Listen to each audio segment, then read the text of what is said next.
All right, we're going to jump right in. So again, welcome everyone. Thank you so much for joining this COVID-19 conversation on going the extra mile in India and in Madagascar. My name is Laura Gonzalez, and I am the digital content manager for Operation Smile. I work a lot in helping to tell our story to our online audiences, and I'll kick it over to my colleague, John Streit, for his introduction. Hi, everybody. I'm John Streit, our managing editor and writer. And so today I'll be moderating the chat and questions area of our conversation today. So if you have any questions or any comments or want to discuss anything on the side while our panelists are talking, feel free to enter that into those two fields. And then at the end of our discussion with them today, we will have a audience Q&A portion, which I'll be leading as well. Thank you all for joining.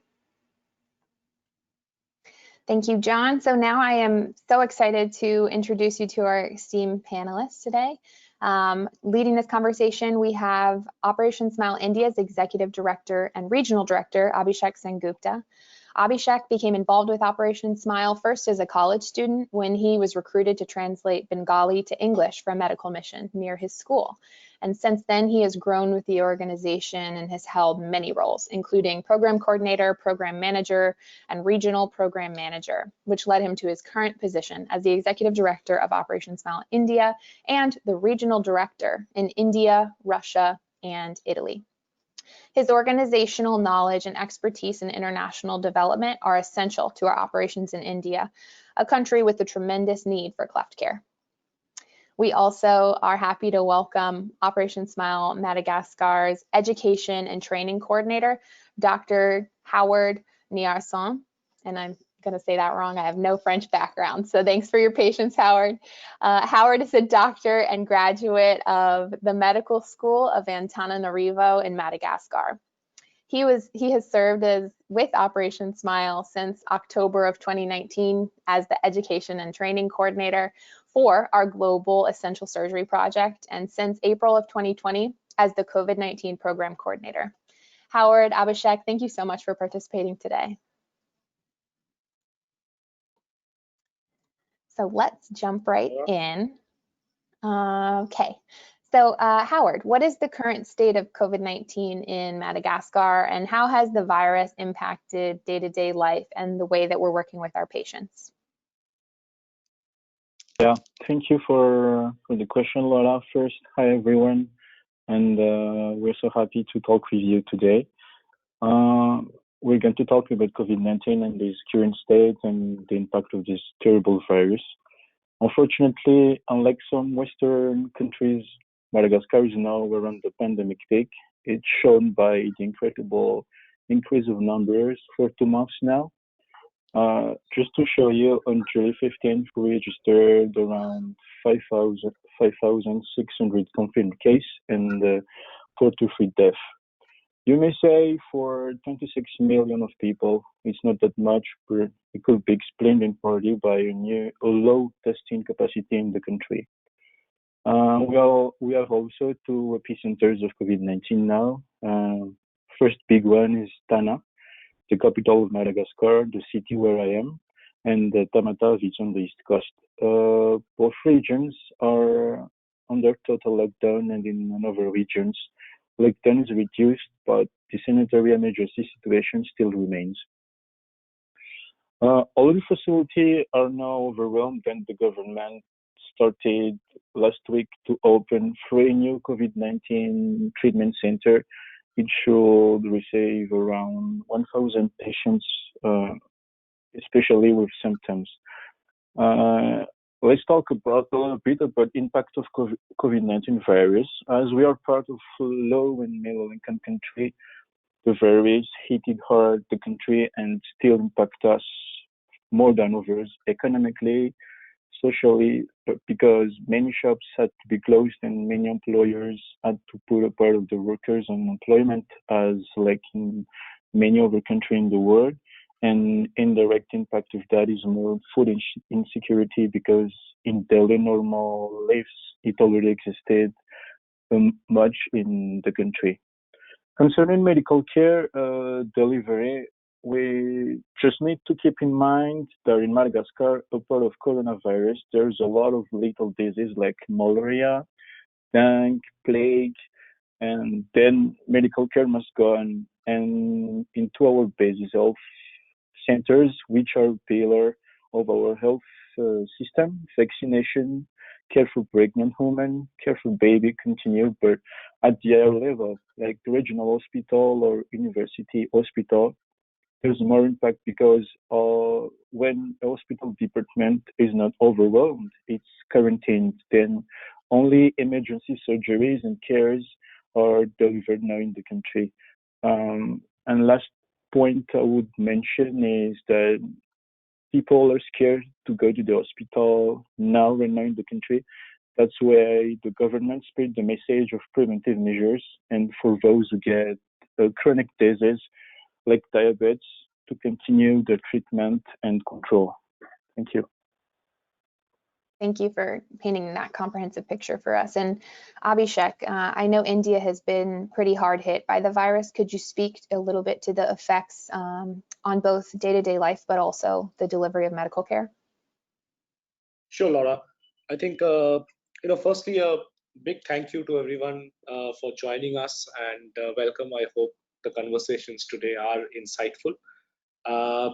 Laura, coming back to your question, I think India has been very significantly hit, and what we realize now is that the virus actually came to India a bit later than when it came to other parts of the world, and India did a very good job initially, and closed down its borders, so international flights were cancelled, and the country went into a lockdown, and that the lockdown continued for pretty much 2 months, some parts even more than that.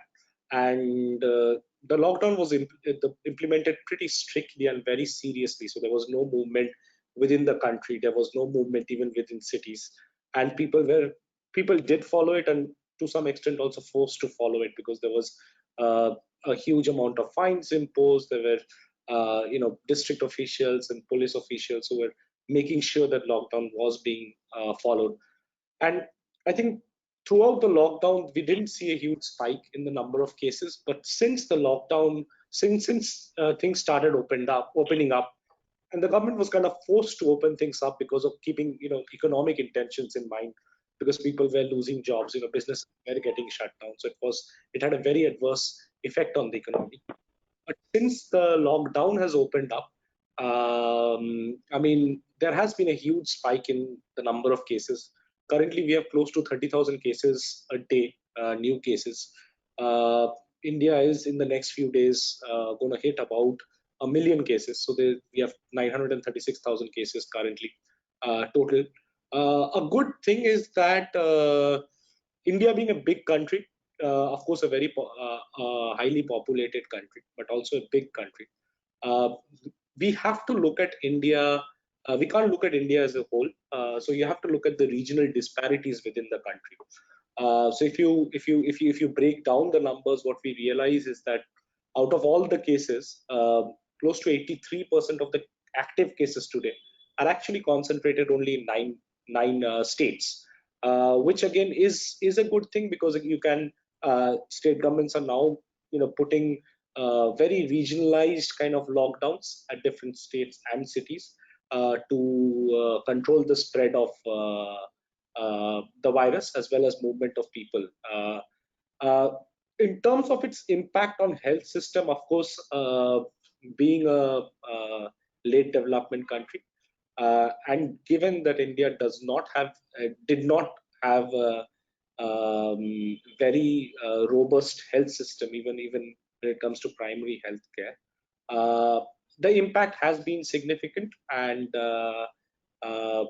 like Howard was saying, it's actually not just access to COVID patients for treatment, but also this has affected other patients with other ailments, including older population, as well as maternal and child health service delivery, because people are, one, scared to go to hospitals.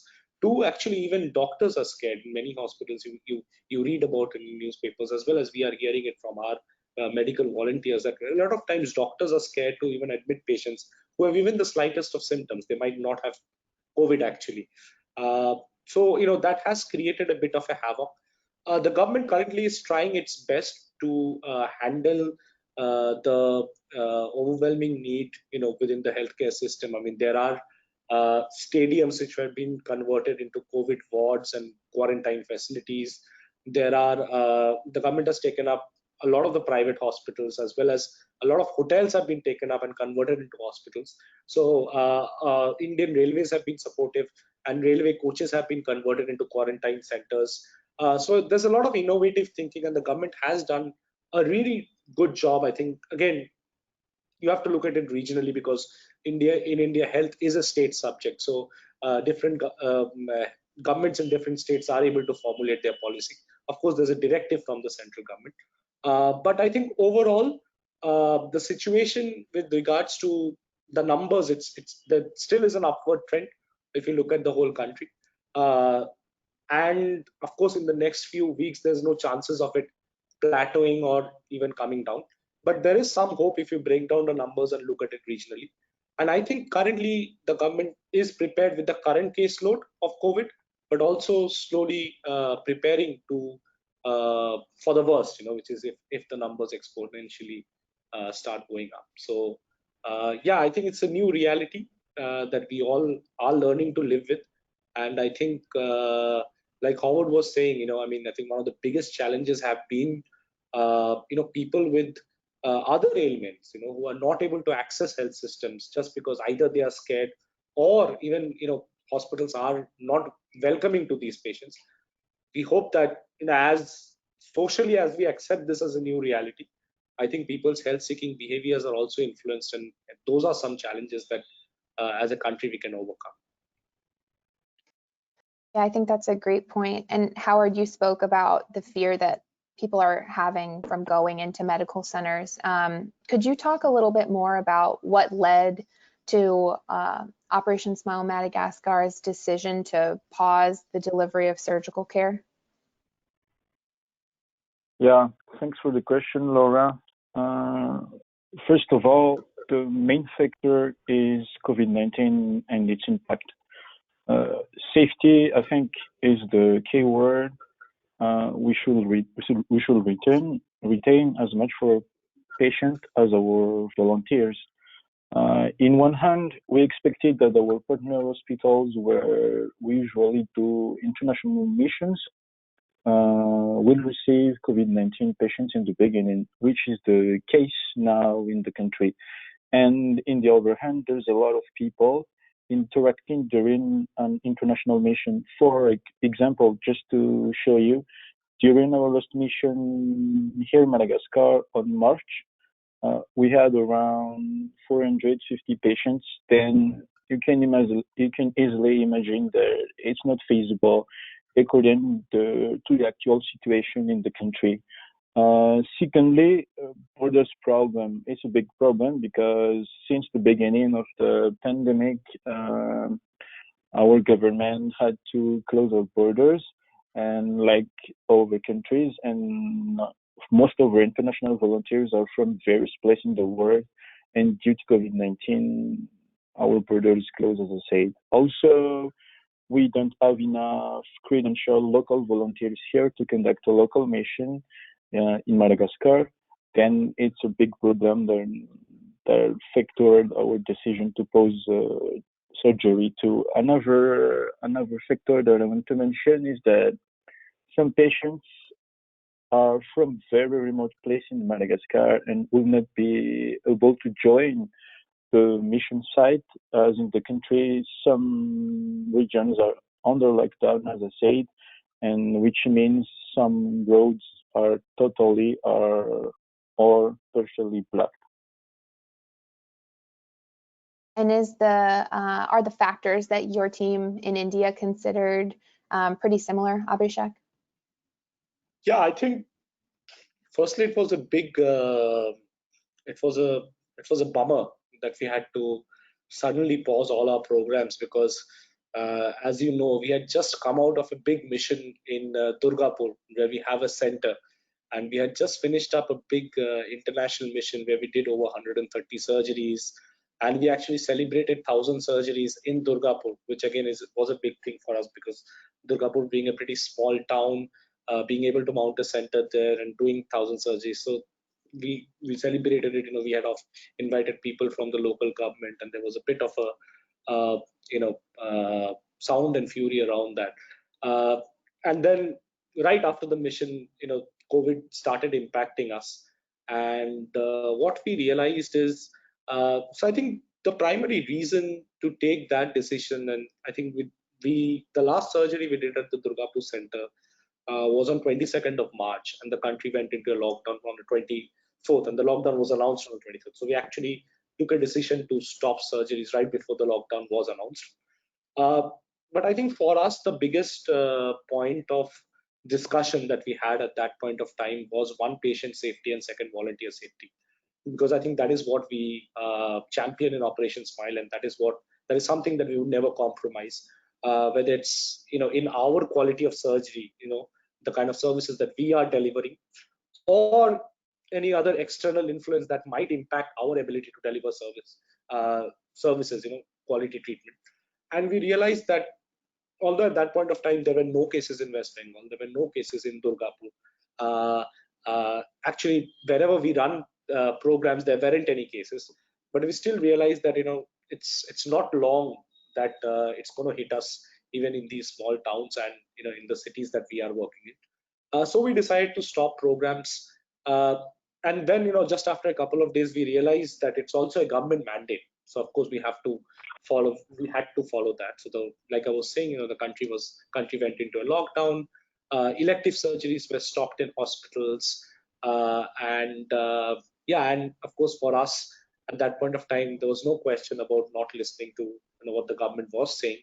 And then, truth be told, when we stopped surgeries, in all honesty, none of us could comprehend that this is how it would shape. This is the shape this would take. We had literally thought that it's going to be like 10 days, 20 days, maybe a month, and then we are going to start. Then we are going to resume programs, and that's how we conveyed the message to our patients as well. Because at the center we have a list of patients waiting for surgery. So we pushed them and we said, "Oh, don't worry. I mean, you are supposed to get surgery on 29th of March. We'll get back to you on 1st of May." Just push them by 1 month. But then slowly dawned upon us that that's not the case, and then we actually had to call up our patients and tell them that why we are not able to open the center. And, so there was a lot of logistics around that as well. Currently, we have a lot of our patients calling us, and because kids who were 6 months old, they are now 9 months old. Kids who were 2 years old, just developing speech therapy, need for a palate surgery, are now 2 years and 3 months older. So again, it's a difficult reality, but we know the patients are waiting, and we are, of course, committed to try to get back as soon as possible to ensure that we provide them access to surgery. But of course, the primary and the most important thing we will keep in mind is safety of our patients, safety of our volunteers and our staff. Thank you, Abhishek. And so the topic of this conversation and what we're about to dive into is really both of your teams' commitment to going the extra mile. So although we can't provide surgery, you guys have both come up with really innovative ways that we can help in our communities and also help the patients that are waiting. So Abhishek, could you speak a little bit about what your team has done to provide food and relief items to families and migrant workers in India? Mm-hmm. Absolutely. I mean, I think we are very proud of what we have done. Firstly, and it was something that was off the beaten track, if I can say that, because not something that we generally do in our normal course of work. And also, I mean, under the circumstances in which we have delivered this, were pretty much exceptional. So once we shut down our programs, within a couple of weeks, we realized that this is this is going to stay, and two, our teams were there, and we wanted to help people. One way was to collaborate with hospitals and provide them with PPE, provide them get our volunteers to help support in, as frontline workers in COVID wards and all of that. But then we realized that there were already people doing that. Plus, at that point of time, there was a huge shortage of PPE. So even for us to buy it was difficult. So then we realized that there was, because of the lockdown, there was another challenge. India, as you would know, has more than 4.5 million migrant workers. These are people who come from small villages to smaller towns or bigger cities in search of jobs. And normally they are working, all of them work in the informal sector. They would work at restaurants, pubs, bars, factories, small businesses. That's where, and most of them are daily wage earners. Depending on the number of hours they worked a day, they would get paid at the end of the day, and that's how they sustain. And also, what happens is, so these factories, these restaurants, these businesses where they work, that's where they stay. So at night they would sleep at the factory. At night they would sleep at the restaurant once it's closed down. Because of the lockdown, suddenly all these businesses were shut, and suddenly none of these people were being paid, and so they lost their jobs overnight, literally overnight. And most of them also didn't have a place to stay because, like I was saying, they were living in these. They used to live in the factories itself, or in the place where they worked, or even if they were paying a rent in a big city, once their daily income is gone, they were not able to pay that rent. And there were no trains to go back home, and there were no buses to go back home. So you would have seen that, for about a month, you would see like migrant workers literally walk for 7 days, 12 days, 14 days on the highways trying to go back home because there was no transport. There was no other way for them to go back. The other problem that happened is because these are people who pretty much live on a day-to-day basis. I mean, they don't have any saving. Once they lost their jobs, I mean, there were a huge number of people who were actually living hungry. They didn't have literally the daily. They didn't have money to have 2 meals a day. Leave aside 3 meals a day. So we saw this as a problem, and we decided that is a space we want to work in. And of course, we thought that we believe that it is our responsibility to stand beside communities, even in times of hardship, especially in times of hardship. So we picked up 2 cities where we run centers. One is a very small town, another is a bigger city. One is Durgapur, another one is Bombay. Bombay, as everyone knows, has the most number of migrant workers in India, coming from different parts of Bihar, Jharkhand, Orissa, Madhya Pradesh, and we started giving out food supplies to them. So overall, in about 4 weeks, we were able to support about 2,500 families, providing them food supplies. So in each packet, there would be rice, potatoes, lentils, or cooking oil, enough for about 20 days for each family. And then, of course, we also gave some hygiene kits, which is like masks, sanitizers, soaps, buckets, and mugs, because we felt that is important in these times.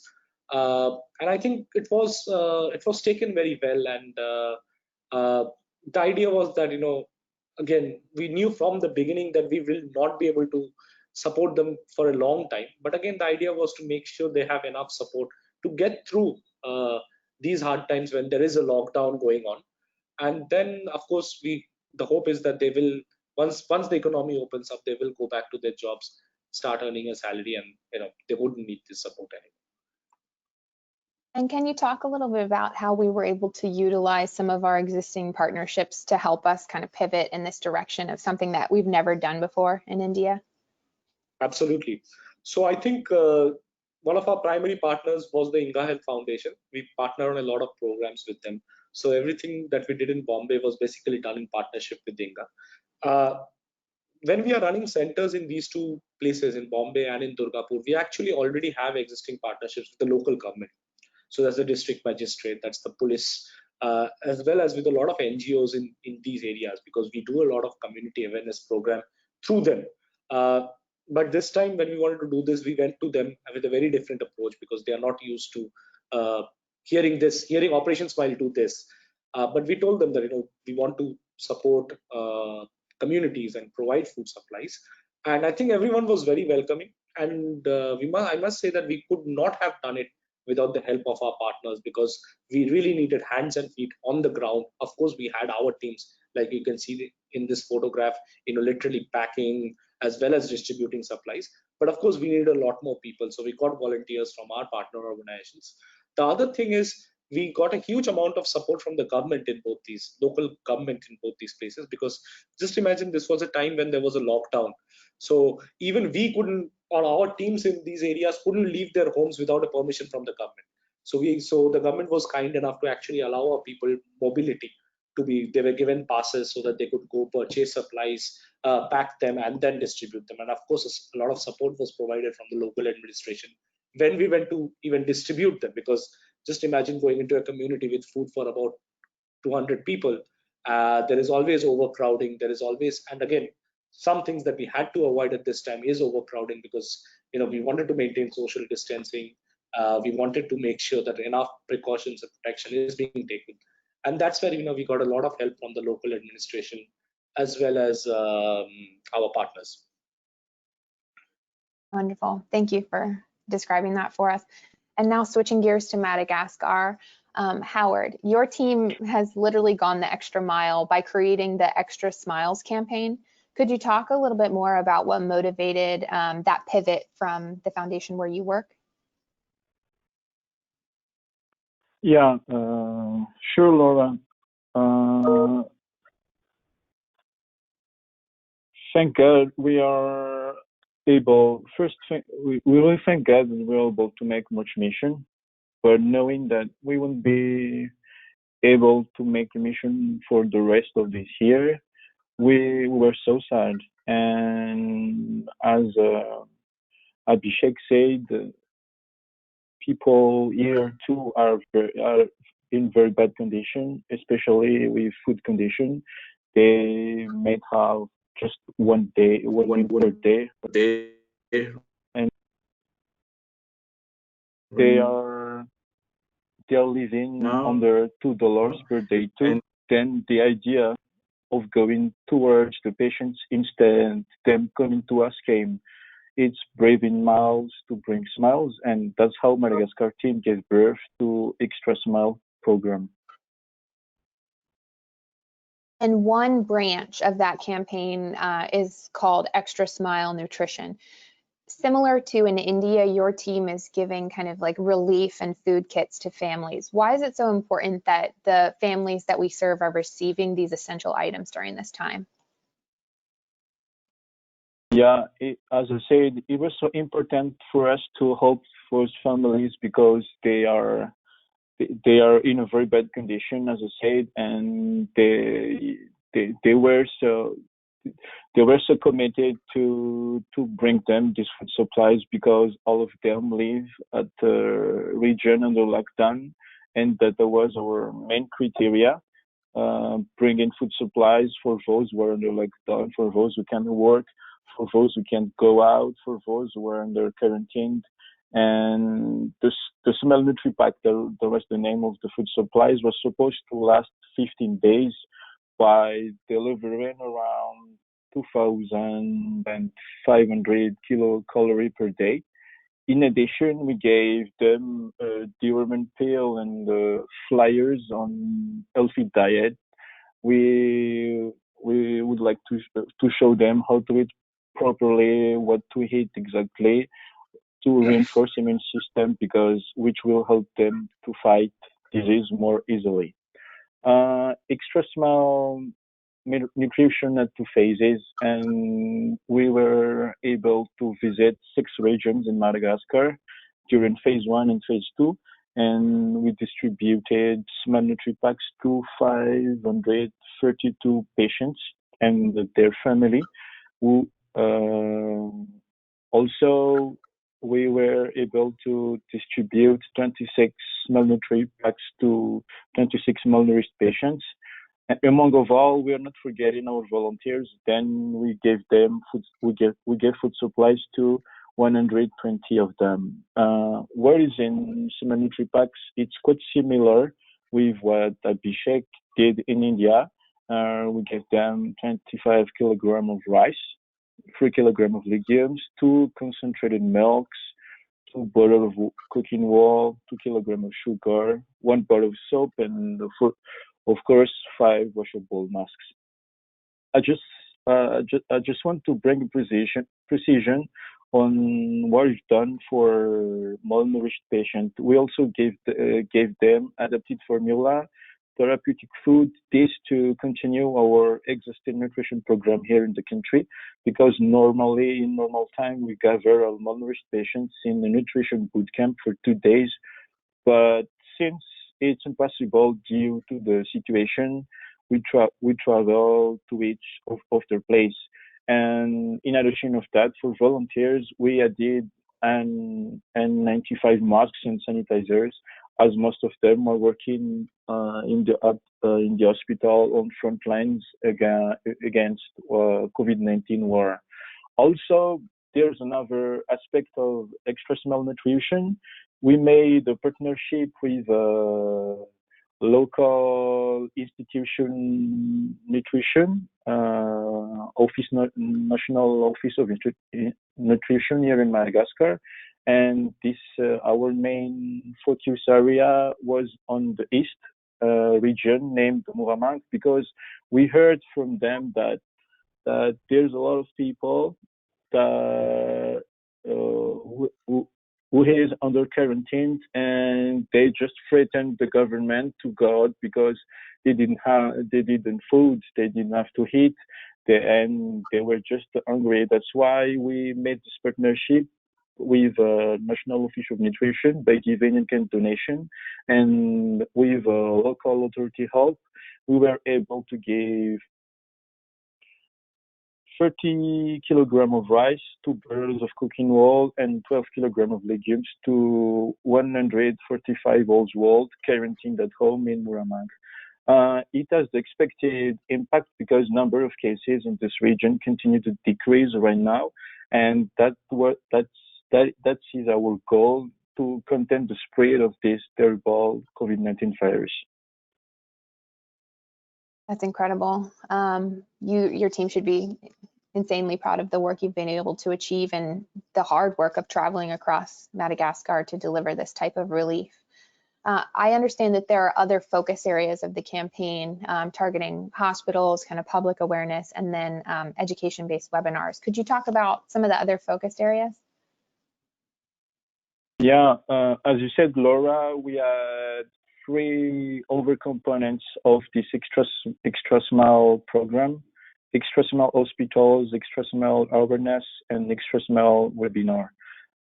And for extra small hospitals, we just gave nutrition, we gave PPE for health workers, professional, and because most of them are tested positive now, and we wanted to make a difference by giving PPE and disinfecting products to help them facing of this COVID-19 pandemic. Also, extra small awareness, we made a partnership with another organization named MEDER, and they are working on another epicenter that I talked about to you, Tamatave, and they are spreading the right message about COVID-19 to the large public, but not only. They are also acting on another several areas of prevention and control of infection, like hygienist training, disinfecting public place and health facilities, distribution of wash kit and PPE donation to all facilities. And the last component is extra small webinar. We are sharing to local partners and volunteers, most of them, mostly medical volunteers, relevant webinar concerning COVID-19 from Operation Smile International. And anecdotally, what have you been hearing from either the patients, the families, the volunteers, or the partners who we've been able to help with this campaign? What has it meant to them? Yeah, that's a great question. It was a great mission because we mostly saw grateful eyes and smiling lips for those patients who received food supplies. They were so happy. We wish Of course, we could do more for more patients, but with what we've got from Operation OSI and local donors here in Madagascar, they were a very big part of this project, which are already very vulnerable. We did our best to provide the necessaries for those who mostly need it. To resume, we saw happiness everywhere we traveled. Thank you. And Abhishek, you spoke about a lot of the obstacles that the country is facing in response to the virus, but could you speak about some of the obstacles your team is either currently trying to overcome or has already overcome in providing aid to these families, community members, and then anyone else that you're able to help? Yeah, I think initially it was a bit of a challenge for us because firstly it was there had to be a big mind shift from the way we are supposed to and conditioned to function, because it was over and above what we are used to doing. But there was some logistical challenges because, especially in Durgapur, Bombay was a bigger city, so things were available. But in Durgapur, once the lockdown was in place, even supply chains were affected. So under those circumstances, trying to buy supplies, rice, potatoes, cooking oil, as well as lentil in massive quantities was a challenge. And it took us a bit of time. It took us, about a week to actually be able to procure things in a larger quantity, because by then things were also getting streamlined by the day, and the government also realized that that's a challenge, and supply chains were being streamlined. The second was, like I was mentioning, that the first couple of times when we tried to do this, I think there was a bit of an overcrowding because we did not have much of an idea about that. But then later on, we understood, so we would send in an advance team, give out tokens first, make sure people are properly lined up, make circles, and make sure they're standing 3 meters apart from each other to ensure all the social distancing norms. So I think those were kind of the challenges. It was just like there wasn't anything extraordinary, but it was more of like trying to do something for the first time. So I wouldn't call them challenges, but they were actually learnings, and I think we were able to adopt fast, and of course ensure that those issues were taken care of within the first week or first couple of weeks. And Howard, how about for your team? Did you have obstacles you had to overcome, or did you turn them into learnings as well? Yeah, during this mission, phase 1 and phase 2 of extra small mission, we had no major obstacles. At the beginning, the authorization to proceed was a bit hard to get from the COVID-19 operational command, but with precious MOH support, it went smooth. And also, I would say that confirming the beneficiary patients from our database by call was a challenge too, because we had to call them in advance to tell them the place, the date, and the exact hour of distribution, to tell them what to do, as Abhishek said, preventive measures like how to line up, how many patients should come at this time. But with a great and incredible work of our patient coordinators, we were able to join and manage those 532 patients as well. And how has your team been able to stay in touch with patients during this time? Yeah, here in Madagascar, we have 5 patient advocates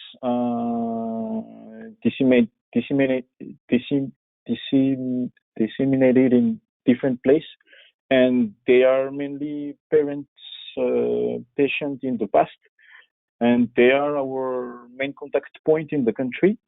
They are responsible too of local awareness on cleft, because they used to be in touch with patients. They are from the regions. Patients are not afraid of them. The first two, they are also the first responsible of follow-up of malnourished patients, and generally, when some patients have problems here, patient advocates are reporting to our patient coordinators, and they are searching for a way to solve or to help those patients as much as we can do. Also, through our MOH partnership, these health centers are a great help for us. For example, on following up patients' weight, it's an important nutritional indicator, especially for our malnourished patients, because we have to remind you that during this extrasenal mission, we had 26 malnourished patients, and these centers are also taking part of awareness by gathering newborn baby with cleft lip or cleft palate. And Abhishek, at the top of the call, you talked about how you guys have been staying in touch with patients, but could you just elaborate on that a little bit more for us? Yeah, I mean, we have been in touch with patients, and I think that's one of the most critical things, and that's one of the most high priority things for us because of two reasons. One is it's very important because, you know, there are a lot of patients whose treatment have been planned, in the sense that they are either going through a long process of orthodontic treatment, or they are going through a process of dental treatment or speech, or their surgeries have been lined up. And that is the reason. So there's a lot of reschedulement happening. We keep pushing them in terms of the orthodontic patients. We've actually arranged phone calls with our orthodontist with some of these patients, because a few of them also have some fixtures that needs to be loosened, tightened, and, you know, adjusted, and that cannot be done without clinicians or orthodontists intervention. But our patient coordinators have been in touch with patients, similar to what Howard mentioned. You know, we also have a lot of patient coordinators across the countries in the different areas in which we work. And so one is, of course, planning, continuing to stay in touch to be able to you know, keep their treatment plan in order, you know, if that is one. The second, I feel it is also important, because unless we are in touch with patients, once we can get back, it's going to again take us a long time to go and build rapport and find them. So I think it's also critical there. There's a couple of other things that we're doing, which I think is very interesting, which is basically trying to make use of this time, because our patient coordinators in their normal life are always traveling. They are traveling 20 days, 28 days a month, and they are normally you know, working 10, 12 hours a day.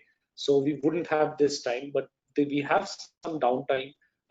So we are using this time to conduct a patient assessment program. So what we are doing is we are calling 1,200 patients whom we have operated on in the last couple of years, and trying to understand, one, their health seeking behavior, and two, their need, and three, what all are preventing them or was preventing them to get access to surgery.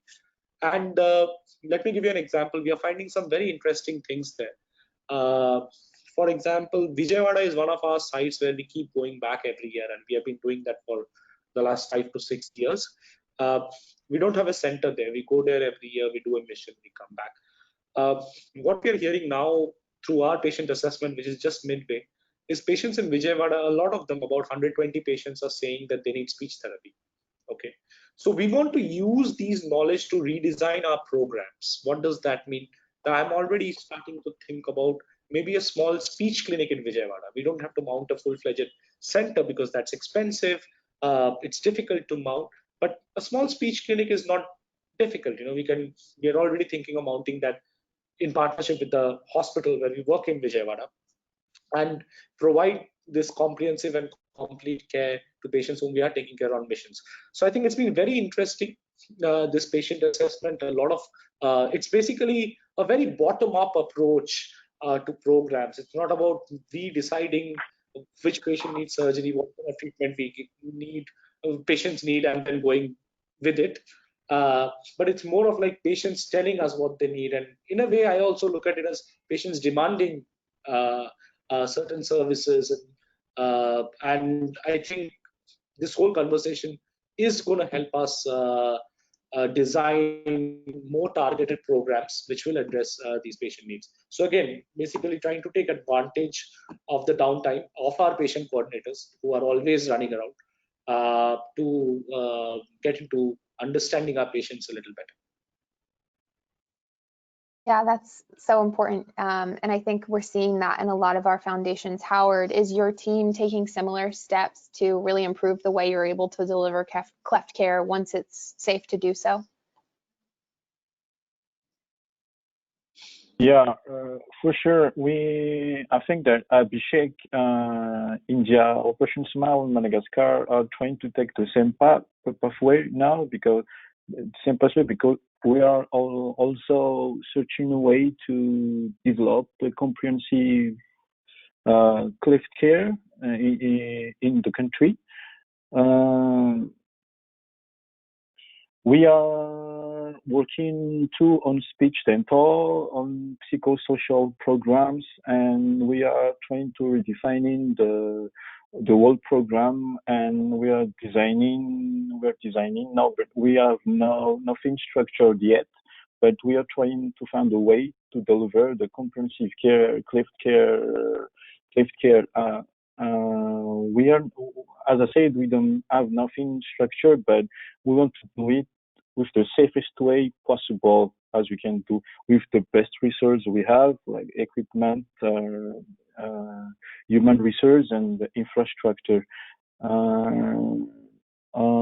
Talking about resuming surgery is not our top priority. Our motto is, as I said, the safety of our volunteers and our patients. And as we don't have an Operation Smile center here in Madagascar, and all our hospital partners are not safe for surgery yet, many health professionals working too are tested positive. And unfortunately, most of our volunteers few credentials are testing positive or presenting symptoms or are at a higher risk in the hospital because they are in front line. We are not ready to start surgery anytime soon. And I want to mention again what I've said. With thousands of cleft cases in the world, we've always focused our time and energy to organize more and more internal missions. But our main focus this new fiscal year is to try to develop how a comprehensive cleft care should look like in Madagascar. Thank you. And before we kick over to audience Q&A portion, Abhishek, did you want to add anything to that? Kind of your next steps for resuming care and surgery? I think the thinking is very similar to Howard, what you mentioned, because we are definitely looking at, I mean, it's safety is paramount. And to me, I think there is two things to consider. One is safety of our patients, of our volunteers, of our staff. And the second thing is also, the way I am looking at it, is also sustainability. Because we don't want to open up a center and then again have to close it down after 3 months because there's a certain spike in numbers, or because we don't have the available resources, or maybe there's not a certain spike in numbers, but there's some restriction from the government because we are not able to move patients. So there are a lot of things that we are considering. First and foremost, like I mentioned, when you look at India, you have to break down the numbers regionally. So for us, that is the most important part, because we can't look at India as a whole. We have to look at it regionally. So places where the numbers have started, where the curve has started to flatten, or there is a plateau or things are going down, those are the areas where we're going to start operating first. A lot of things to consider around that. Of course, it's a given that all necessary precautions in terms of PPE, as well as other protection devices, as well as social distance measures, they will need to be followed. And Operation Smile has actually developed a fantastic document. It's a guidelines for foundations to restart programs, which talks about exactly what's the kind of PPE we need, how much quantity we need, and of course, it goes without saying that we will be following that, and that needs to be followed. But I think a couple of other things that I have in mind is One is mobility and movement of patients, which is very critical because when we start a center, we are going to have patients. We need to have patients come on a steady flow. So unless and until public transportation is open and safe for patients, I believe we wouldn't be able to go back and open up a center or run a program. Second is, even if we are bringing patients, which is what we do on many times, we bus them in or put them in vans and cars and bring them in. Is there a government restriction of mobility between one district to another district, one town to another town? So those are some things we have to keep in mind. And the third is testing, because India has ramped up its testing capacity quite a bit. But still, again, one of the things that we have to do and we want to do is make sure any kid that's going on the table is COVID negative. So we will be doing a COVID test on them. But currently, the way it works, again, a huge regional disparity on the number of testing and the ability of testing. Testing kits have been in shortage for a long time in the country. That's why it's very much, it's highly regulated by the government. So again, we are waiting for testing to become a little easier. Nowadays, results take about 40 to 48 hours, maybe sometimes even 50, 60 hours to get. So again, trying to wait and see if, because in some places the timeline has already shortened. Some places it's already within 24 hours, 12 hours, you are getting a result. So trying to figure out all of these different elements before we are able to get back to work. Currently, we are actually looking at starting the center in Bangalore sometime in August. We took a decision on it last week, but then again in the last 7 days, we are seeing there's a bit of a spike in the numbers in Bangalore. So actually, again, it's gone back into consideration. But the way I see is, I think West Bengal, Bangalore, these are going to be some of the places where we'll start first. But Bangalore is a small center where we do about 20, 25 a month. So there's not a lot of overcrowding. Durgapur is a bigger center. But of course, once we get back, it's not going to be doing huge numbers for the first couple of months. It's going to be, starting slow, getting used to the new realities is the way I'm thinking, because, right from our patients to our volunteers, everyone has to get used to it. It's about, it's just a new way of living, I think. So get there and then slowly increase our numbers at centers. In terms of missions, I think like Howard mentioned, of course, we are not looking at any international missions this year. Right. Even next year, maybe towards the financial year, May, June, if possible, we'll look at an international mission. But we are looking at running some international missions in the second quarter of next year. Again, a lot of ifs and buts, but it will depend on how things develop. Great, thank you so much. And now we're going to kick it over to John for our last few minutes here to answer some of the questions from the audience.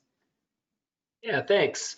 So we have a question coming from Salma, and Howard, I'll direct this to you. She's wondering, as a high school student, she's interested in how she can contribute and help amidst the COVID outbreak. What advice would you have for her as a high school student? Excuse me, can you repeat the question, please? Sure.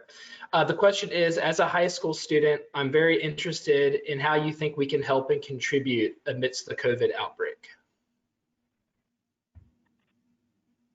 Okay. As a high school student, I think that what she can do now, she's from where? Can you remind me, please, John? I'm not sure. I'm sorry. Okay. As a high school student, first all she can do is that, UAE, making sir. sure. Where? United Arab Emirates. Okay. As a high school student, I recommend her for this COVID-19 outbreak to take all to respect all preventive measures first, because it's the most important now, because like that she can contain the spread of the virus in her country and in her house, and also getting all information she can give her and spread it around her, of course, the right message to the right person, because this virus is going to change our mentality. There's a lot of things that we have to change, and of course, there's a lot of things that we need to consider for the future. And all I can say now is, as a high school student, to respect all preventive measures. Absolutely. And Salma, also feel free to reach out to Operation Smile UAE, and you can inquire on their student programs and see if there's any initiatives that they have running as well. It could be a great way to get involved. Okay, our next question is for Abhishek, and it comes from Linda. She also says, this is Linda Bucher, Abhishek, someone that I know you know well. So she wishes you all the best and hope your family is healthy and safe. But you alluded to it a little bit. Is there any type of telehealth activities going on in India or Madagascar with respect to speech therapy, nutritional teaching, etc.? Okay. Firstly, hello, Linda. Hope you are well and you are staying safe. Coming to the question, so see, there's not a lot of telehealth activities going on, but it's more of like, patient assessment piece, as well as trying to staying in touch with patients and provide them the right kind of guidance through and help them get through this till we get back. But in India, there isn't. Of course, there's some consultation going on a need-to basis, in the sense, like I was mentioning, in terms of the orthodontic treatment. There are people who already have certain fixtures, and they need to twist this by 1 inch or one rotation every 2 weeks, every 3 weeks. So those are things that we are following up on and we are doing.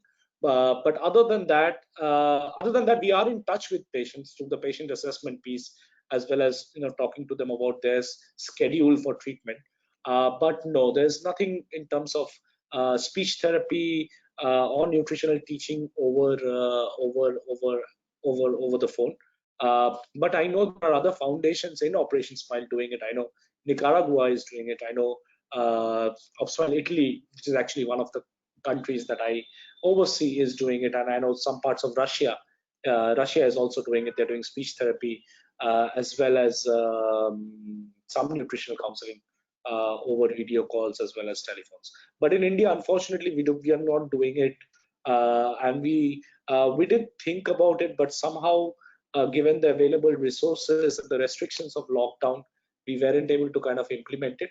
But I think it's a great point, and we already have been thinking about it. But I think you just reiterate that maybe as we start to live with these new realities, that is something that we should consider and start develop programs around that. So thank you. But currently we don't have anything, but we will start thinking more seriously about it and maybe have a program soon.